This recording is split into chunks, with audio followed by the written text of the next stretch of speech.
students, and welcome to the lecture on Theories and Policies of Global Trade.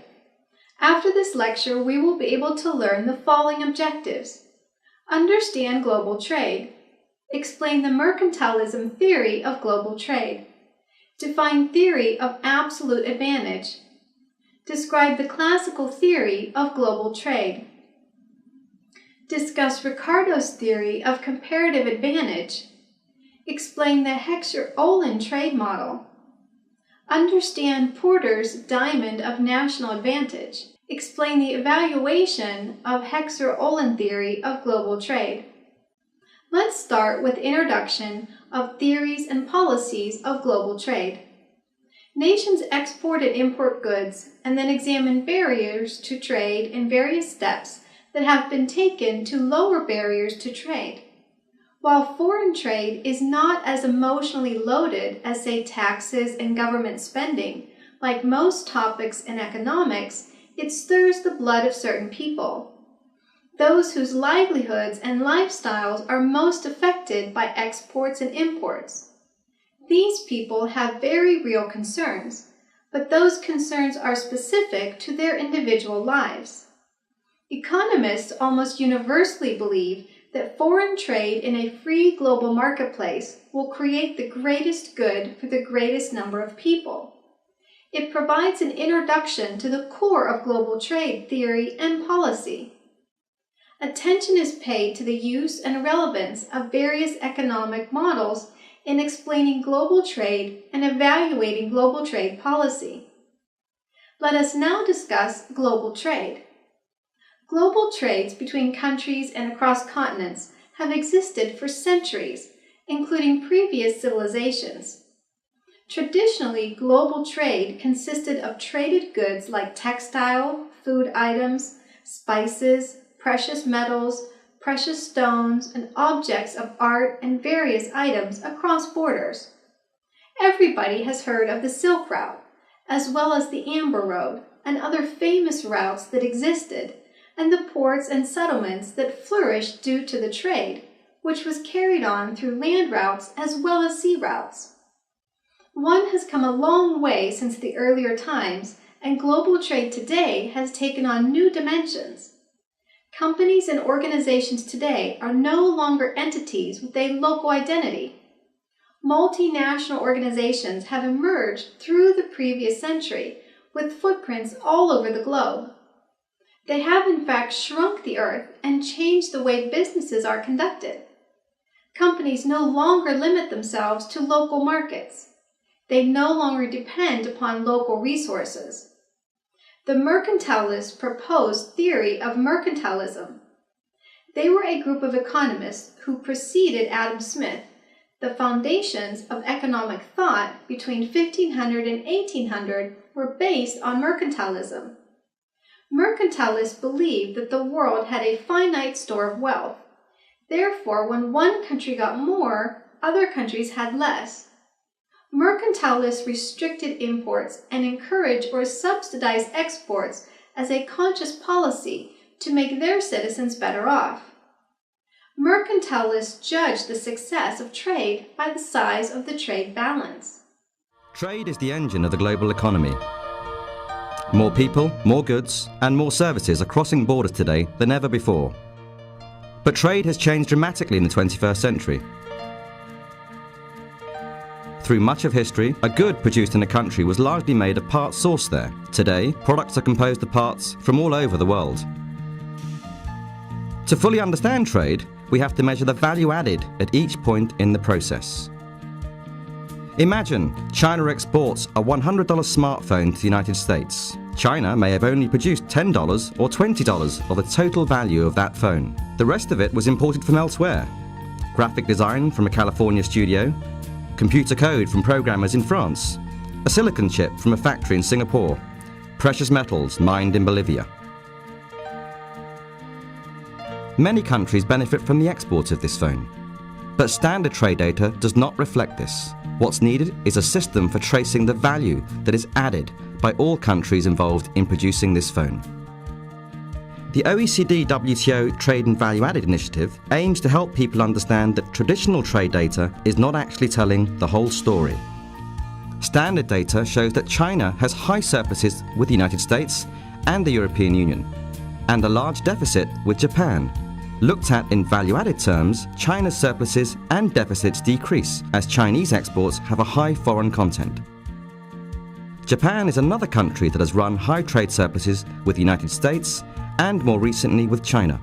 Value-added data reveals smaller surpluses with China and larger surpluses with the United States. This analysis can illustrate who actually benefits from trade, and by how much, in terms of both income and jobs. Trade improves competitiveness. Cheaper imports of parts and cheaper access to services bring benefits to consumers and companies alike. To realize the full potential, we need seamless border crossings, simpler customs procedures, sophisticated logistics, and more trade liberalization. Evaluation of mercantilism theory.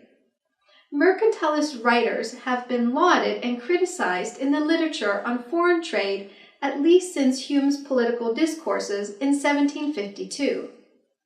Mercantilists have been criticized for everything from their views regarding the gains from trade to their self-promotion of the merchant's role in society as being important. Theory of neo-mercantilists in mercantilism is still in vogue. Mercantilist policies are politically attractive to some firms and their workers, as mercantilism benefits certain members of society. Modern supporters of these policies are known as neo-mercantilists or protectionists. Now we will study the theory of absolute advantage. The real wealth of the country consists of goods and services available to its citizens. If any country can produce a particular commodity more and more cheaply than other countries, it has an absolute advantage. Some countries can produce goods more efficiently than others. Resource countries spill over into profitable industries, as the country cannot compete in unprofitable sectors. Natural advantages, climate, area acquired advantages, production technology, for example, the ability to produce various products. A country is said to have an absolute advantage over another country in the production of a good or service if it can produce that good or service using fewer real resources. Equivalently, using the same inputs, the country can produce more output. The concept of absolute advantage can also be applied to other economic entities, such as regions, cities, or firms, but one will focus attention on countries, specifically in relation to their production decisions and international trade flows. Complications and limitations. There are several caveats in the above analysis, some of which are absence of absolute advantage. The example discusses a situation where one country has an absolute advantage in the production of one good and the other country in the production of another good. Absolute advantage, income, and wages. Despite the limitations and complications discussed, absolute advantages, as reflected by differences in technology, are important for explaining current global trade flows and differences between countries in terms of income levels and wage rates. Daniel Treffler systematically analyzes these issues by combining the Hexer-Olin model with technology differences, while taking into considerations the empirically observed home country bias, a consumer preference for domestically produced goods over otherwise identical imports. Let's now understand the classical theory of global trade. The classical theory of comparative advantage, also called comparative cost theory, is regarded as the classical theory of global trade. According to the classical theory of global trade, every country will produce their commodities for the production of which it is most suited in terms of its natural endowments, climate quality of soil, means of transport, capital, etc. Types of cost difference in production. Economists speak about two types of cost difference in production. They are absolute cost difference, comparative difference in cost. Absolute cost differences. Adam Smith, in his book Wealth of Nations, argued that global trade is advantageous for all the participating countries only if they enjoy absolute differences in the cost of production of the commodity which they specialize. As in the case of individuals, where each specializes in the production of that commodity in which he has an absolute superiority in terms of cost, so also each country specializes in production of goods based on absolute advantage. Comparative difference in cost. David Ricardo agreed that absolute difference in cost gives a clear reason for trade to take place. He, however, goes further to argue that even though the country has absolute advantage in the production of both commodities, it is beneficial for that country to specialize in the production of that commodity, in which it has a greater comparative advantage. Did you know in 1817, David Ricardo, an English political economist, contributed theory of comparative advantage in his book Principles of Political Economy and Taxation? David Ricardo started a theory that, other things being equal, a country tends to specialize in and exports those commodities in the production of which it has maximum comparative cost advantage or minimum comparative disadvantage. Similarly, the country's imports will be of goods having relatively less comparative cost advantage or greater disadvantage. Ricardo's assumptions. Ricardo explains his theory with the help of the following assumptions. There are two countries and two commodities. There is a perfect competition both in commodity and factor market. Cost of production is expressed in terms of labor. For example, value of a commodity is measured in terms of labor hours per days required to produce it. Commodities are also exchanged on the basis of labor content of each good. Labor is the only factor of production other than natural resources. The Heckscher-Ohlin model was first conceived by two Swedish economists, Eli Heckscher and Bertil Ohlin. Rudimentary concepts were further developed and added later by Paul Samuelson and Ronald Jones, among others. There are four major components of the HO model. Factor price equalization theorem, Stolper-Samuelson theorem, Rybczynski theorem, and Heckscher-Ohlin trade theorem. Due to the difficulty of predicting the goods trade pattern in a world of many goods, instead of the Heckscher-Ohlin theorem, it is the Heckscher-Ohlin-Vanek theorem that predicts the factor content of trade received attention in recent years. Classical theories of global trade propose that comparative advantage resides in the factor endowments that a country may be fortunate enough to inherit. Factor endowments include land, natural resources, labor, and the size of the local population. Michael E. Porter argued that a nation can create new advanced factor endowments such as skilled labor, a strong technology and knowledge base, government support, and culture. Porter used a diamond-shaped diagram as the basis of a framework to illustrate the determinants of national advantage. This diamond represents the national playing field that countries establish for their industries. Porter's Diamond of National Advantage chart. The individual points on the diamond and the diamond as a whole affect four ingredients that lead to a national comparative advantage. These ingredients are the ability of resources and skills, the information that firms use to decide which opportunities to pursue with those resources and skills, the goals of individuals and companies, the pressure on companies to innovate and invest, factor conditions.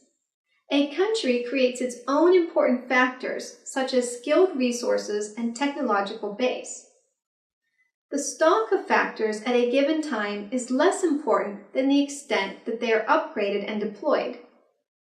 A significant difference between the classical and the modern approach is that the former consisted primarily of propositions about the relative prices of goods. The latter offers a series of propositions about the relative prices of factors. It also appears that the classical theory was an attempt at establishing the welfare propositions of trade theory. It stressed that territorial specialization based on comparative advantage leads to an increase in the welfare of the world as a whole. In the Ricardian model, comparative cost differences are viewed under the assumption that identical absolute combinations of the factors devoted to the production of a single good would produce different amounts of that good in different countries, and therefore the relative domestic costs of production of different goods tend to vary among nations, leading to a comparative advantage in some goods over others. In other words, the Ricardian theory assumed that the comparative cost differences existed because the production function for a given good varied from one country to another, and the extent of variation differed in respect of the two goods. On the other hand, the Ohlinian theory assumes that the production function of a given commodity is identical from country to country, but it varies from commodity to commodity. For example, some goods are labor-intensive, while some are capital-intensive. According to Ohlin's theory, this factor-intensive difference in the production functions of two goods, in conjunction with explicit difference in relative factor endowments of the countries, accounts for global differences in comparative costs of production.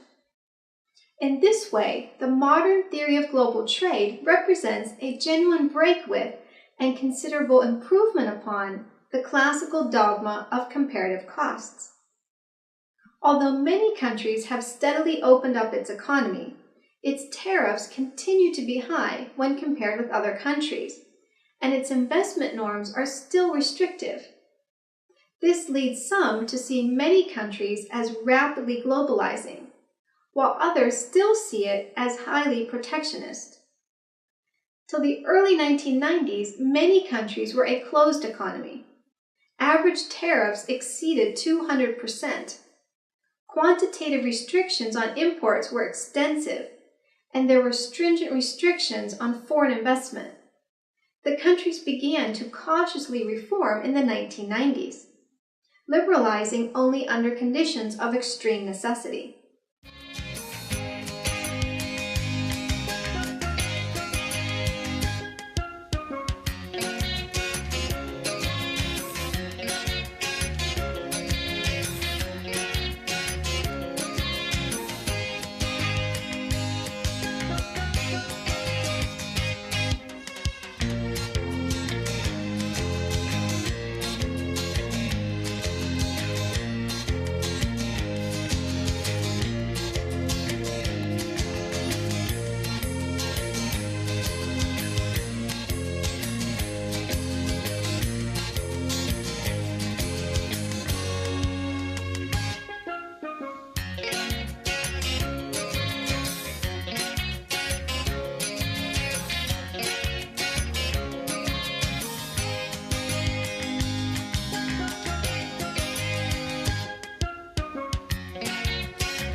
Since that time, trade reforms have produced remarkable results. Countries' trade to GDP ratio has increased from 15 to 355 of GDP between 1990 and 2005. and the economy is now among the fastest growing in the world. Average non-agricultural tariffs have fallen below 15%. Quantitative restrictions on imports have been eliminated, and foreign investment norms have been relaxed for a number of sectors. Many countries, however, retain their right to protect when the need arises. Agricultural tariffs average between 30 to 40%. Anti-dumping measures have been liberally used to protect trade, and the country is among the few in the world that continue to ban foreign investment in retail trade. Although this policy has been somewhat relaxed recently, it remains considerably restrictive. Regional and bilateral trade agreements. Many countries have recently signed trade agreements with its neighbors and are seeking new ones with the East Asian countries and the United States. Its regional and bilateral trade agreements, or variants of them, are at different stages of development. India-Sri Lanka Free Trade Agreement. Trade agreements with Bangladesh, Bhutan, Sri Lanka, Maldives, China, and South Korea. World Bank involvement. As a number of research institutions in the country provide the government with good, just-in-time, and low-cost analytical advice on trade-related issues, the World Bank has focused on providing analysis on specialized subjects at the government's request. In the last 3 years, the bank has been working with the Ministry of Commerce in a participatory manner to help the country develop an informed strategy for domestic reform and global negotiations. Given the sensitivity of trade policy and negotiation issues, the bank's role has been confined to providing better information and analysis than was previously available to any country's policymakers. Now in the end, let us summarize what we have learned in this lecture. Global trades between countries and across continents have existed for centuries, including previous civilizations. Technology in terms of communication, as well as software technology, has changed the way business organizations manage activities, be it manufacturing, procurement, finance, or sales. Managing global trade has multidimensional aspects which need to be considered by each country. In reality, goods are produced using several factors of production simultaneously, such as capital, land, and various types of labor. Classical theories of global trade propose that comparative advantage resides in the factor endowments that a country may be fortunate enough to inherit.